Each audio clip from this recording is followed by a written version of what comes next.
Вы когда-нибудь лежали в теплой постели, залипая в телефон, и мысль о том, чтобы встать и пойти на пробежку, казалась совершенно невыполнимой? Это не ваша вина, это защитный механизм вашего организма.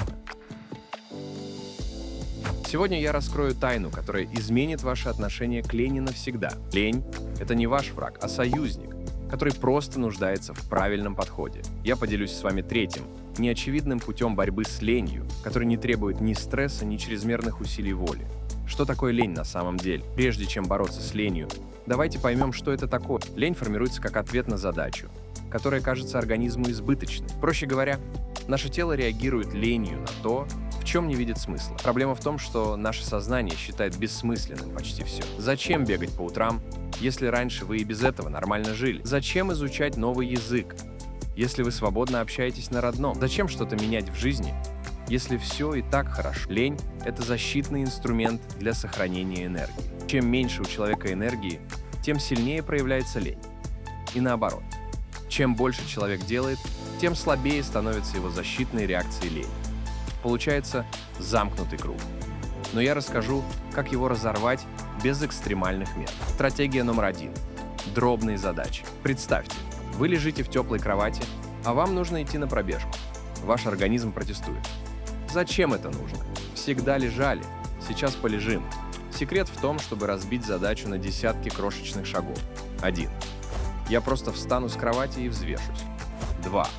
Раз уже встал, почищу зубы. 3. Раз уже почистил зубы, надену кроссовки. Обманите свое сознание. Ваш мозг не хочет тратить большие объемы энергии, особенно если вы ведете пассивный образ жизни. С одной стороны, искренне верьте, что вы просто выполняете маленькое действие, а с другой, напоминайте себе о скрытом намерении. Хотите заработать миллион? Заработайте сначала 100 рублей. Ставьте маленькие, даже смешные цели. Они выполнимы. Шаг за шагом вы будете двигаться вперед. Стратегия номер 2. Постоянство микродействий. Допустим, вы решили бегать по утрам для похудения. Вы проснулись в 6 утра по будильнику. На этом этапе вам совсем не обязательно идти на стадион. Начните с того, что просто просыпайтесь вовремя каждое утро и занимайтесь своими делами. Главное – постоянство. Через неделю добавьте следующий шаг. Прогулка по квартире. Позже эта прогулка превратится в 40-минутный бег по стадиону.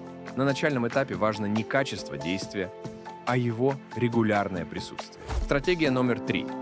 Эффективные перерывы. Помните, лень – это реакция организма на отсутствие психической или физической энергии. Перерывы – отличный способ восстановить внимание и восполнить энергетические запасы. Стратегия номер 4. Вдохновляющая деятельность. Ленью обычно страдают те, у кого малоактивная или бессмысленная жизнь. Важна не просто деятельность, а та, которая приносит реальную пользу и удовольствие. Представьте, что вы общаетесь с неприятными людьми, ходите на нелюбимую работу, занимаетесь неинтересным делом. С точки зрения организма, польза от такой деятельности близка к нулю. Даже если вы получаете деньги, но не получаете морального удовольствия, ваши психические ресурсы не пополняются. Что чувствует ваш мозг? Мой хозяин не знает, как грамотно распределять ресурсы. Включаю режим лень. И это действительно так. Но если вы начнете делать то, что приносит удовольствие, если результаты ваших дел вдохновят вас на еще большую деятельность, мозг скажет: хозяин грамотно распоряжается ресурсами. Включаю режим поощрений. Человек – очень простое существо. В нас нет ненужных функций.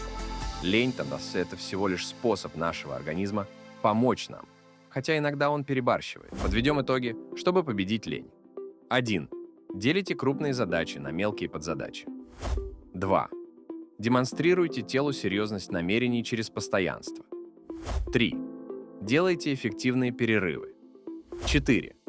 Занимайтесь вдохновляющей деятельностью.